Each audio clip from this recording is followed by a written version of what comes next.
আজকে ঢাকায় দেখলাম বিভিন্ন জায়গায় মেয়েরা সাইনবোর্ড নিয়ে দাঁড়িয়ে আছে, আমাদের যৌন অধিকার নিশ্চিত করতে হবে। এই যে নারী কমিশনে যারা আছে এই মানুষগুলো একে একে মহিলা বলা যায়? আমার মনে হয় এ মহিলাও না, এ পুরুষও না, এ হিজড়া হবে। নাই তো এরকম কথা লেখে কি করে? 318 পৃষ্ঠা আমি পড়েছি ওদের ওই কমিশনের পুরা বইটা, সবগুলো ইসলাম বিরোধী এবং ইসলামের বিপক্ষে একেবারে ডাইরেক্ট অ্যাকশন নিয়েছে। তার ভেতরে অন্যতম স্বামী আর স্ত্রী, এরা যদি দুইজন সংসার করার, স্বামী বলে আমি এখন সংসার করতে চাই, স্ত্রী বলে যদি না আমার এখন মন নেই, এরপরও যদি স্বামী সংসার করে, স্ত্রী যদি মামলা দেয় তাহলে ধর্ষণ মামলা হবে। আর ধর্ষণ মামলা হলে সাক্ষী লাগবে না। স্বামী স্ত্রীর ঘরের ব্যাপারটা কি সাক্ষী কেউ দেবে? সাক্ষী পাবেন কোথায়? হয় আপনি ইউটিউবারদের ওখানে সেট করে রাখবেন, এক কথা বলছেন না, তাছাড়া সাক্ষী আপনি পাবেন কোথায়? আর বিচারক যে রায় দেবে ওকে আন্দাজে তো রায় দিতে পারবে না, সাক্ষী লাগবে না। আর ওই জিনিসকে দেখেছে কে সাক্ষী দিতে যাবে বলেন? সুতরাং এইরকম নীতিমালা যারা তৈরি করেছে এ কি সুস্থ না অসুস্থ? আমার মনে হয় এদেরকে আর বাইরে রাখা ঠিক হবে না, তাহলে এই সমাজের ক্ষতি হবে। এদেরকে পাঠানো লাগবে পাবনায়। আরো জোরে বলেন। জেলখানা দেওয়ার দরকার নেই, পাবনায় পাঠিয়ে দেন, ও থাক। কয়েকদিন আগে পাবনায় গিয়েছিলাম, যে দেখলাম পাগল বেশি নেই, সব ভালো হয়ে চলে গেছে। এখন এদেরকে পাঠানো দরকার। ওরা আর পয়েন্টটা লিখেছে দ্বিতীয়টায় যে শরীর আমার, সিদ্ধান্ত আমার। জেনা ব্যভিচারের ব্যবসা খুলে বসতেছে। শরীর আপনার মানে আপনার শরীরকে দিয়েছে, আপনার বাবা মা দিয়েছে আপনার শরীর। আপনার বাবা আর মার দায়িত্ব ছিল শুধু বিছানায় থাকা।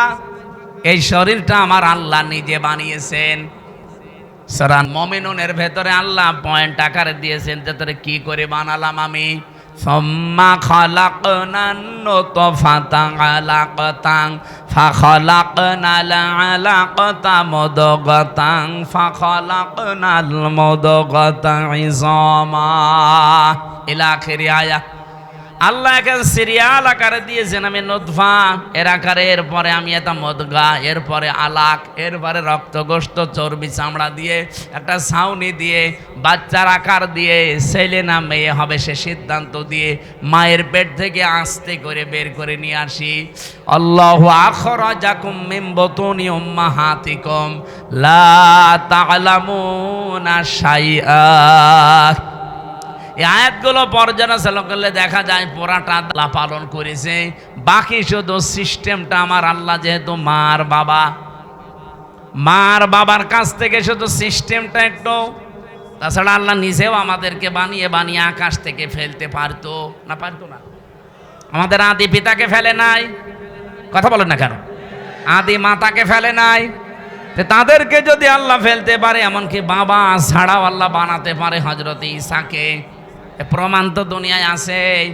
সুতরাং যারা এই পয়েন্ট লিখেছেন আপনারা কিন্তু স্বাভাবিক নেই। আমার মনে হয় তারা মেয়াদ উত্তীর্ণ গাঁজা খায়। মেয়াদ আলা গাঁজা খেলে তো এত নিছেন, আমার কথা না। দেহ আমার, সিদ্ধান্ত আমার। আবার এক মহিলা লিখেছে ব্যানারে যে আমার চামড়া আমি দেব। ওরে শয়তান! এগুলো কি মানুষের কাতারে পড়ে? তৃতীয় নাম্বারে পয়েন্টে ওরা লিখেছে যে যৌনকর্মী যারা, তাদেরকে শ্রমিকের মর্যাদা দেওয়া লাগবে। আমার এই পয়েন্টটা পড়ার পরে মনে হচ্ছিল, আল্লাহ যদি বাংলাদেশে কোনো ডাকাত বলে, ইউনূস সাহেব আমাদেরকেও কিন্তু মর্যাদা দেওয়া লাগবে শ্রমিকের, কারণ আমাদেরও কষ্ট কম হয় না। ডাকাতি করা কত কঠিন, গাছ কেটে কাঁধে নিয়ে রাস্তায় ফেলে গাড়ি দাঁড় করিয়ে এত বড় ছুরি সামনে নিয়ে দাঁড়ানো লাগে। এখন বলছেন এখানে, আমি তো নিজে দেখেছি, কয়বার ডাকাতের হাতে পড়লাম।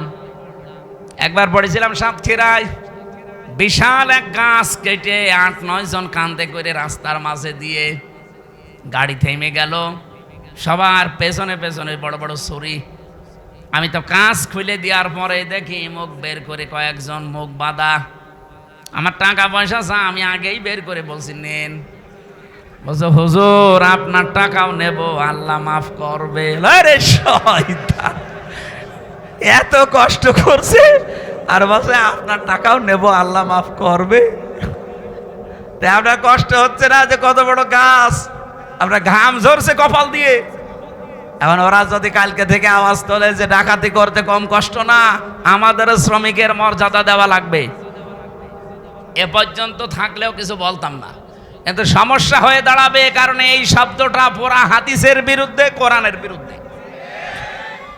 আপনি দেখেন সূরা কসসের ভেতরে আছে, মুসা আলাইহিস সালামকে যেদিন শুআয়ব আলাইহিস সালাম উনি শ্রমিক হিসাবে নিয়োগ দেবেন, ওনার মেয়েদের ওই যে কুয়া থেকে পানি তুলে দিয়েছিলেন, কুয়া থেকে ওই বিশাল কুয়া থেকে পানি তুলে নেওয়ার সময় ওনার ঘাম ঝরছিল। মেয়ে দুইটা গিয়ে বলেছে, বাবা এরকম একটা শক্তিশালী এবং বিশ্বস্ত, আমিন বলা হয় কোরআনে আছে আমিন, এরকম একটা বিশ্বস্ত শ্রমিক পেয়েছি, আপনি যদি নিতে চান তো উপকার হবে, তার শরীরের শক্তি আছে। আমরা দেখেছি 4-5 জন রাখাল মিলে যে ঢাকনা সরাতে পারে না কুয়ার, অথচ ওই লোকটা দেখলাম 1 হাত দিয়ে কুয়ার ঢাকনা সরিয়েছে।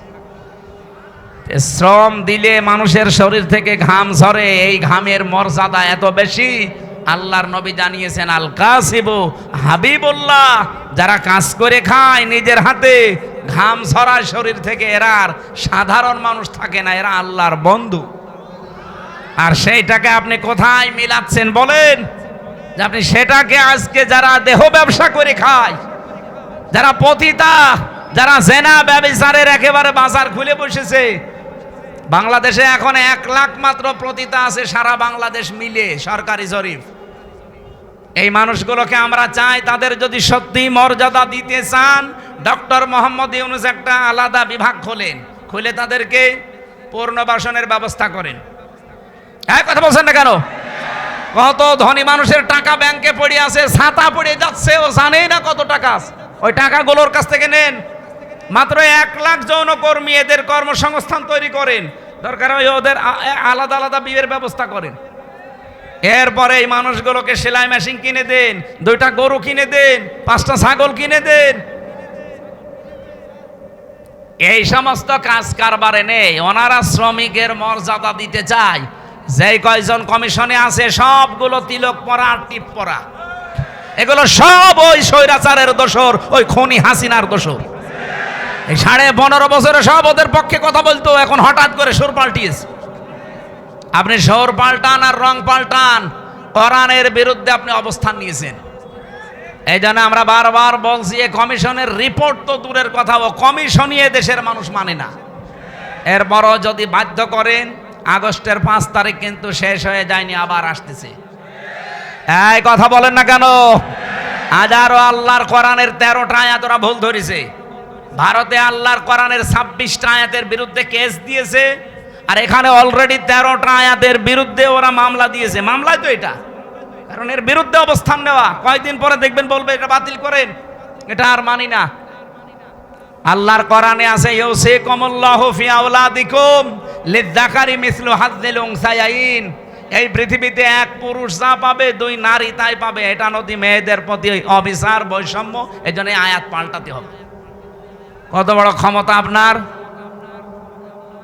এই জন্য ভুল বিবেক বহির্ভূত কোনো কাজ যদি কেউ করে ফেলেন, আল্লাহর কসম, আল্লাহ কিন্তু ভুল বিষয় চাপিয়ে দেবে। তখন এই যে দাবানল চলবে, তখন ভূমিকম্প আসবে। আমি আর বাকিটা বললাম না। এই জন্য যারা দায়িত্বে আছেন, আহ্বান করি আপনারা এখনো আপনার বিবেকটা কাজে লাগান, নয়তো ভুল বিষয় চেপে বসলে তখন সামাল দেওয়া কঠিন হয়ে যাবে। আল্লাহ আমাদেরকে বোঝার তৌফিক দিন, বলেন আমিন। সূরা তাওবার 100 নম্বর আয়াত আমরা পড়েছি। আমার আলোচনার বিষয় হচ্ছে সাহাবীদের অনুসরণ। এটাতে কত বড় গুরুত্বপূর্ণ জিনিস আমাদের জন্য। আল্লাহর নবী জানিয়েছেন, আল্লাহ আল্লাহ ফি আসহাবি লা তাত্তাখিদুহুম গরাদাম মিন বাদি ফামান আহাব্বাহুম ফাবিহুব্বি আহাব্বাহুম আমান আবগাদাহুম ফাবিবগদি আবগাদাহুম আখায়রু উম্মতি করনি সুম্মাল্লাযীনা ইয়ালুনাহুম সুম্মাল্লাযীনা ইয়ালুনাহুম ইলা আখিরিল হাদিস। এটা হাদিসের ভাষা। নবীজি বলেন, পৃথিবীর মানুষেরা আমার সাহাবীদের সম্পর্কে সাবধান। আমার সাহাবীদের সম্পর্কে, আমার সাহাবীদের সম্পর্কে সাবধান। আমার সাহাবীদের সাথে কেউ যদি শত্রুতা করে, সে যেন আমি নবীর সাথে শত্রুতা করে। এই পৃথিবীর কোন মানুষ যদি আমি নবীর সাথে দুশমনি করে, সে যেন দুশমনি করে কার সাথে?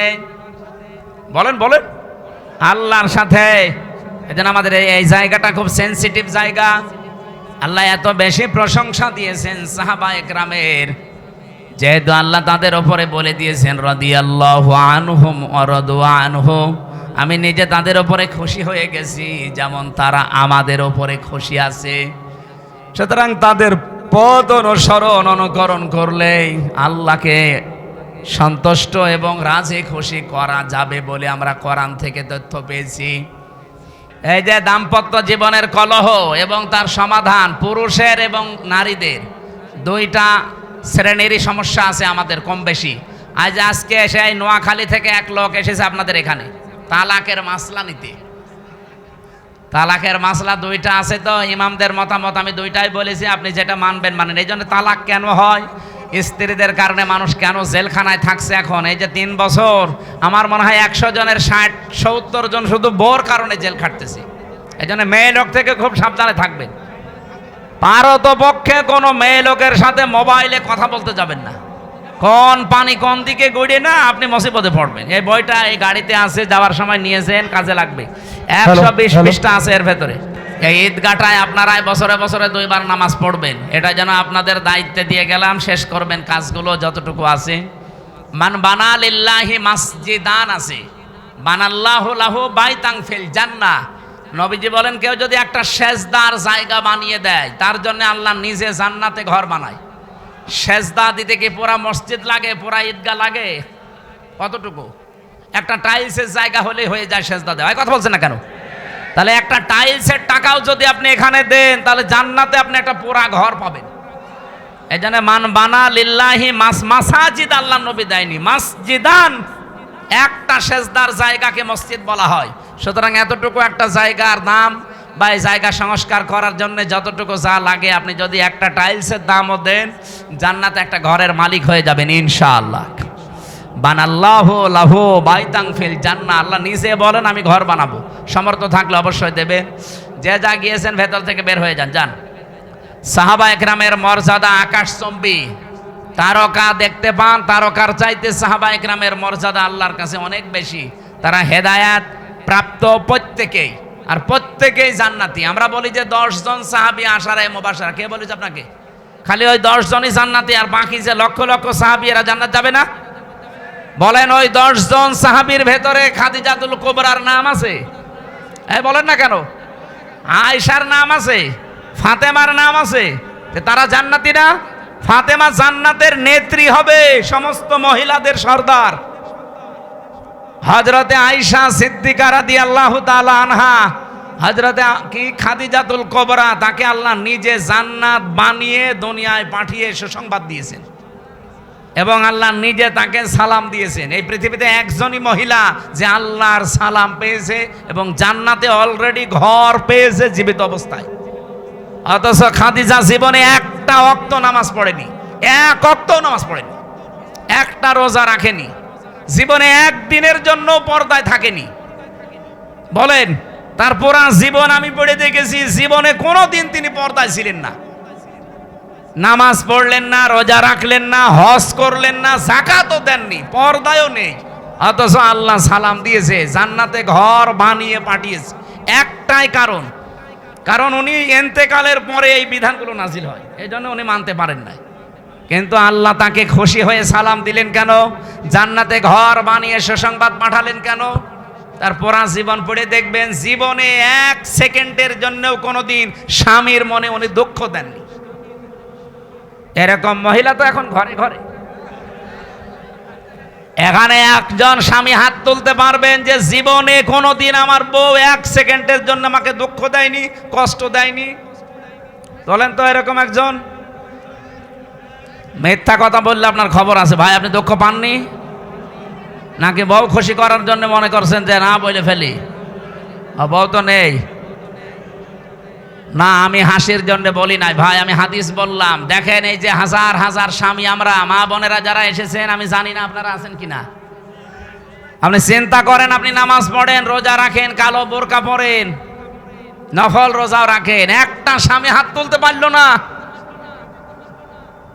আমিও পারিনি। আমি আন্দাজে মিথ্যা কথা বলবো কেন? আমি দুঃখ পেয়েছি এই জন্য আমি পারিনি।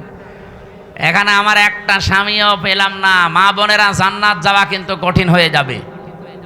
আর এখন যদি ওরা বলে হুজুর ওয়াজটা একটু উল্টিয়ে করেন তো, যে একটা স্বামী একটু হাত তুলুক তো, জীবনে স্ত্রীর মনে দুঃখ দেয়নি না।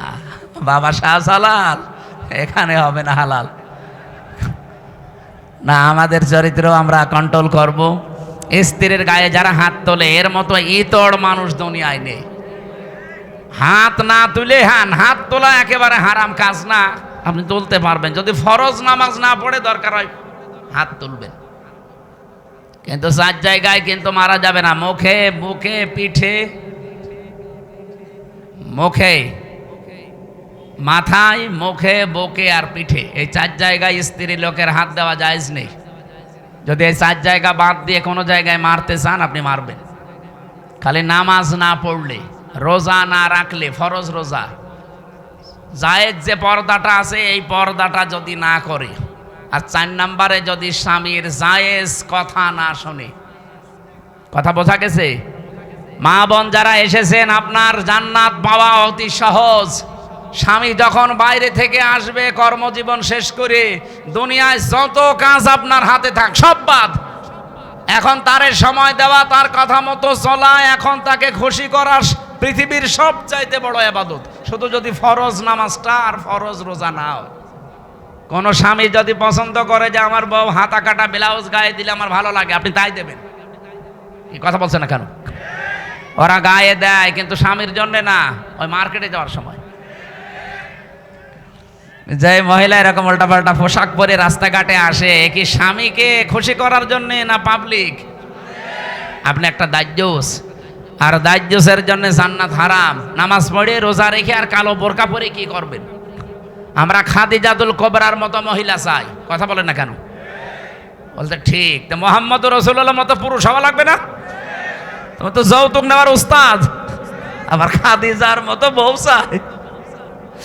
আমাদেরকে হওয়া লাগবে চরিত্রবান, মুহাম্মাদুর রাসূলুল্লাহর মতো, খাদিজাতুল কুবরার মতো স্ত্রী আমাদেরকে আল্লাহ মিলিয়ে দেবেন। বলেন আমিন। আমার ভাইরা, সাহাবা একরামের যেহেতু অনেক অনেক মর্যাদা, আমি সবগুলো না বলতে পারলেও একটু সিস্টেমে বলছি। সাহাবা একরাম যেহেতু কবুল হয়েই গেছে আল্লাহর দরবারে, ওয়াস-সাবিকুনাল আউয়ালুনা মিনাল মুহাজিরিনা ওয়াল আনসার। এই পৃথিবীতে যারা উপরে গেছে আগে অগ্রভাগ, এবং তাদেরকে যারা অনুসরণ করেছে মুহাজির এবং আনসারদের ভেতরে, আল্লাহ পাক বলেন এই মানুষগুলো অগ্রগামী। আল্লাযীনা তাবাউহুম বিইহসান, আর এদেরকে যারা অনুসরণ করবে তাদের ওপরে আমি আল্লাহর ইহসান, তার মানে আমার বানানো জান্নাত তাদের জন্য। বলেন সুবহানাল্লাহ। সাহাবা একরামকে আল্লাহর দরবারে কবুল হওয়ার পেছনে আমি এই কয়টা কারণ পুরা কোরআন থেকে হাদিস থেকে পেয়েছি। 1 নম্বরে তাদের কয়েকটা গুণ আমাদের ভেতরে থাকা দরকার। 1 নম্বরে পেয়েছি আল্লাহর জন্য তাদের অন্তর নিবেদিত ছিল সব সময়। আপনি যদি কাউকে ভালোবাসেন আল্লাহর জন্য বাসবেন, কাউকে যদি ঘৃণা করেন আল্লাহর জন্য করবেন, কাউকে যদি কিছু দান করেন আল্লাহর জন্য করবেন, কাউকে যদি দান করা থেকে বিরত থাকেন যে আমি দেব না তোরে কিছু, তাও যেন আল্লাহর জন্য হয়, ব্যক্তিগত বা পারিবারিক সামাজিক কোনো কারণে না হয়। কথা বোঝা গেছে? আল্লাহ রাব্বুল আলামিন বলেন যে মানুষটার মন মানসিকতা আল্লাহর জন্য নিবেদিত থাকবে সব সময়, এটা সাহাবীদের ভেতরে ছিল। দুনিয়া একদিকে আর আমার আল্লাহর বিধান একদিকে, এই জন্যে তারা আল্লাহর দরবারে খুব তাড়াতাড়ি মঞ্জুর হয়েছিলেন। 2 নম্বরে তাদের মুখে যা ছিল ওইটা তাদের মনে ছিল। মুখে বললেই ওইটা মন থেকে বলতেন, লোক দেখানোর জন্য বলতেন না। তিন নম্বরে পেয়েছি তারা নিজের ওপরে অন্যকে প্রাধান্য দিতেন, যদিও নিজের অনেক কিছুর দরকার আছে, প্রয়োজন আছে, এরপরও তারা অন্যকে অগ্রাধিকার দিতেন। এই একটাই মাত্র কারণ, পুরাটা সাতটার ভেতরে এইটা। নিজের প্রয়োজন থাকার পরেও অন্য ভাইয়ের প্রয়োজনকে সামনে দেওয়া, অগ্রাধিকার দেওয়া। আল্লাহ পাক এত বেশি খুশি হতেন তাদের উপরে এই কারণে যে রাদিয়াল্লাহু আনহুম ওয়া রাদু আনহু, এই আয়াত তাদের জন্য আল্লাহ নাযিল করে দিয়েছেন। আল্লাহ এতটুকু বলে যদি আয়াতটা শেষ করে দিতেন, এই আয়াতটা আমি পড়তাম না। এর পরবর্তী কিছু সুসংবাদও দিয়েছেন, ওয়া আদালাহুম জান্নাত। আল্লাহ তাআলা বলেন আমি প্রস্তুত করে অলরেডি রেখে দিয়েছি এমন একটা বাগান, তাজিরি তাহতাহাল আনহার। মিন নেই এখানে, মিন যদি থাকতো তাহলে তাহাতি হতো, যেহেতু মিন নেই এই জন্য কোরআনে একটা জায়গায় শুধু তাজিরি তাহাতাহাল আনহার, এমন একটা নদী আর নহর প্রবাহমান বাগান বানিয়েছি। খালিদিনা ফিহা আবাদা, চিরকাল আমি আল্লাহ তাদেরকে ওই জায়গায় থাকতে দেব। যালিকাল ফাউজুল আযীম, এটা জীবনের মহা সফলতা। বলেন সুবহানাল্লাহ। এই আয়াতটার ভেতরে আমি কয়েকটা তথ্য পেয়েছি। সূরা হাশরের 9 নম্বর আয়াতের ব্যাখ্যা পেয়েছি। ওয়ায়ুসিরুনা আলা আনফুসিহিম ওয়ালাউ কানা বিহিম খাসাসা। আল্লাহ পাক বলেন ওদের নিজেদের প্রয়োজন আছে, এরপরও তারা অন্যকে অগ্রাধিকার দিয়েছে। হযরতে আনাস রাদিয়াল্লাহু তাআলা আনহু বলেন, নবীজি মসজিদে নববীতে 2-2-3-3 পরপর 3 দিন মেহমান এসেছে তার কাছে। একবারে মেহমান আসার পরে রাতের বেলা আসার পর বিশ্বনবী ডাক দিয়ে বললেন, আজকে এই মেহমানটা নিয়ে যাওয়ার মতো আমার ক্যাপাসিটি নেই, তোমাদের যদি কারো থাকে ক্যাপাসিটি তাহলে বলো, একটু নিয়ে যাও। হযরতে আনাস বললেন, নবী আমার কাছে দেন। নিয়ে গেলেন বাড়িতে, স্ত্রীকে বলে নবীর মেহমান, যা পারো খেতে দাও। স্ত্রী ঘরের ভেতরে ডাক দিয়ে বলছেন, দেখেন যা খাবার আছে 2টা ছেলে মেয়ের শুধু হবে, আমরাই না খেয়ে থাকবো মনে করছিলাম, আপনি এরপরে আবার মেহমান নিয়ে এসেছেন। ঠিক আছে, নিয়েই যখন এসেছেন আর রাসূলুল্লাহর মেহমান, আপনি এক কাজ করেন, আপনি একটু মেহমানকে নিয়ে গল্প করেন, কথাবার্তারা বলতে থাকেন। আমি এই ফাঁকে 2টা বাচ্চাকে ঘুম পাড়িয়ে দেই। ঘুম পাড়িয়ে দিয়ে নিজের মেহমানকে সাথে নিয়ে আপনাকে আমি যখন বাচ্চাদের খাবারটা দিয়ে দেব, এরপরে আমি নিজের থেকেই বাতি লিভিয়ে দেব। আপনি অন্ধকারের ভেতরে শুধু মুখ নাড়াতে থাকবেন আর মেহমানকে খাবারটা দিতে থাকবেন আর বলবেন, এই তো আলো নিয়ে আসো, আলো নিয়ে আসো। কয়েকবার বলতে বলতে যখন খাবার শেষ হয়ে যাবে, আপনি শুধু মুখ নাড়াতে থাকবেন আর হাত নাড়াবেন, অন্ধকারের ভেতরে যেন সে মেহমান বুঝতে পারে যে না, আপনিও খাবার চালাচ্ছেন। শেষ হয়ে গেল খাবারটা এভাবে। সকালবেলা মসজিদে নববীতে হযরতে আনাস বলেন, আমি নামাজে গেছি, নবীজি আমাকে ডাক দিয়ে বললেন, মেহমানের সাথে কি ব্যবহার করলে, কেন? আল্লাহর আরশ পর্যন্ত খুশি হয়ে গেছে, তোমাদের নামে সূরা হাশরের 9 নম্বর আয়াত নাজিল হয়ে গেছে। নিজেদের প্রয়োজন থাকার পরও যারা অন্যের অগ্রাধিকার দেয়, অন্যকে গুরুত্ব দেয়, তাদের জীবনটা সাহাবীদের মতো আল্লাহ কবুল করে নেয়। আজ বাংলাদেশে এটা খুব বেশি দরকার। এই কথা বলছেন না কেন? এটা আজকে দল মত জাতি বর্ণ ধর্ম নির্বিশেষে খুব বেশি দরকার। যদি সাহাবীদের মতো কবুল হতে চান, গ্রহণযোগ্য হতে চান, নিজের প্রয়োজন থাকার পরও অন্যেরটা অগ্রাধিকার দেবেন।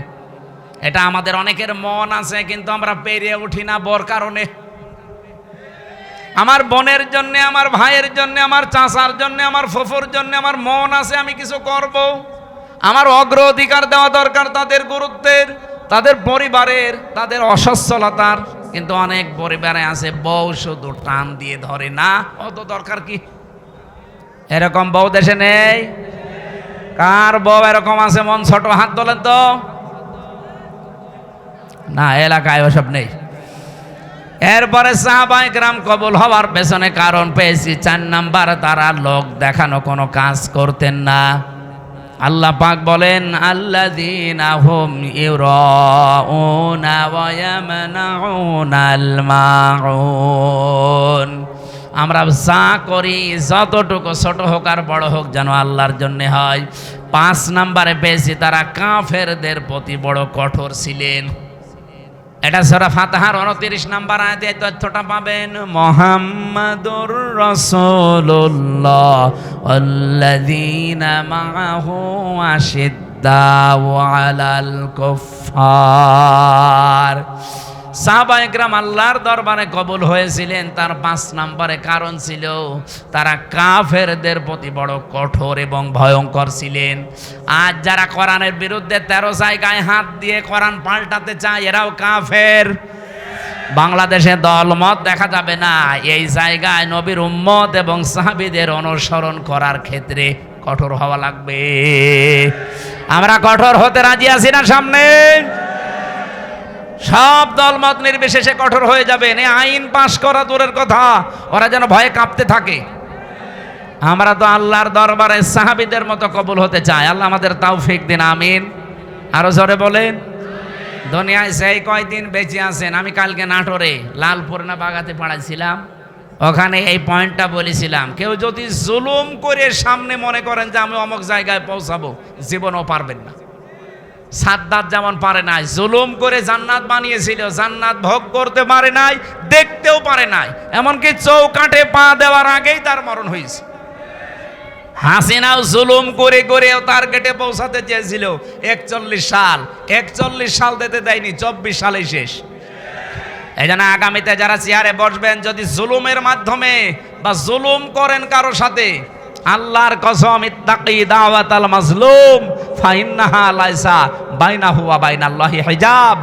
মজলুমের বরদোয়া থেকে বেঁচে থাকবা, কারণ মজলুমের বরদোয়া আর আল্লাহর মাঝে কোনো হিজাব পর্দা থাকে না। এজন্য আগামীতে আমি সতর্ক করছি, যারা আসবেন যেন জুলুম করবেন না। জুলুম করে যদি জনগণকে দাবিয়ে রেখে মনে করেন আমি অমুক টার্গেটে পৌঁছাবো একেবারে 41 সাল, আপনার 5 বছর পরে দেখবেন বাড়ি ঘর শ্মশান হয়ে গেছে। কি শ্মশান হয়েছে এটা দেখানো লাগবে? 32 নম্বরের দিকে তাকান, 33 হয়ে গেছে। ফেব্রুয়ারির 5 তারিখে আযাবুল বুলডোজার নাজিল হয়ে সব শেষ। আগামীতে যারাই আসতেছেন, কে আসবেন আমরা জানি না, আর আমার দেখারও দরকার নেই। যারা আসবেন আসেন, জুলুম করবেন না। সাহাবা একরামের যে 5টা গুণ অলরেডি বলেছি, এগুলো আমি সহ প্রত্যেকের জীবনে যেন আল্লাহ অনুসরণ করার তৌফিক দেন, আমিন। মেয়েদের জন্য অবশ্যই বইটা নিয়েছেন, কাজে লাগবে। আর সৃষ্টি, এটা হচ্ছে শিক্ষিত মানুষদের জন্য, সৃষ্টি জগৎ নিয়ে লেখা আছে, এটা পারলে নিয়ে যান, এই গাড়িতে আছে। আল্লাহুম্মা আমিন। লা ইলাহা ইল্লা আনতা সুবহানাক ইন্নী কুনতু মিনাজ জালিমিন। আল্লাহ, সুন্দর আয়োজনে তুমি খুশি হয়ে আমাদেরকে মাফ করে দাও। এ বিশাল আয়োজনে যদি তুমি একটু খুশি হয়ে সওয়াব দাও, নবীজির রওজায় পৌঁছিয়ে দাও। দুনিয়ার মাটির নিচে যারা ঈমান নিয়ে ঘুমিয়ে গেল, এদেরকে ক্ষমা করে দাও। আল্লাহুম্মা গফিরলি ওয়ারহামনি ওয়াহদিনি ওয়াফিনি ওয়ারযুকনি ইয়া রাব্বাল আলামিন। মেয়েরা যারা এসেছে, আল্লাহ তুমি খাদিজাতুল কুবরার মতো বানিয়ে দাও। দেশ নিয়ে, ইসলাম নিয়ে যে ষড়যন্ত্র চলছে আমরা দেখতে পাচ্ছি, আল্লাহ সব ষড়যন্ত্র ছিন্ন ভিন্ন করে দাও। এই মহিলাগুলো কারা? যারা তোমার কোরআনের 13টা আয়াতে হাত দিয়েছে। আল্লাহ, এই মানুষগুলোর হেদায়েত থাকলে দাও, না থাকলে এদেরকে তুলে নাও। এই দেশকে তুমি আল্লাহ ক্যান্সার মুক্ত করে দাও। চর্মচকে যেন দেখতে পারি কোরআনের 500 আইন চলছে এই দেশে, এটা দেখে মরার তৌফিক দাও। এ মাহফিলের আয়োজন করতে গিয়ে যারা শ্রম দিয়েছে, প্রত্যেককেই তোমার কুদরতের দরবারে কবুল করে নাও। এলাকায় মাটির নিচে যারা ঈমান নিয়ে ঘুমিয়ে গেল, আল্লাহ এদেরকে চিরতরে মাফ করে দাও। এই ঈদগাহটা তোমার বান্দাদের সেজদা দেওয়ার জন্য কিয়ামত পর্যন্ত এখানে কায়েম করে দাও। আলহামদুলিল্লাহি রাব্বিল আলামিন। আল্লাহ, সাহাবীদের এই 5টা গুণ অন্তত মরণের আগে আমাদের ভেতরে তুমি প্রস্ফুটিত করে দাও। লা ইলাহা ইল্লাল্লাহু মুহাম্মাদুর রাসূলুল্লাহ।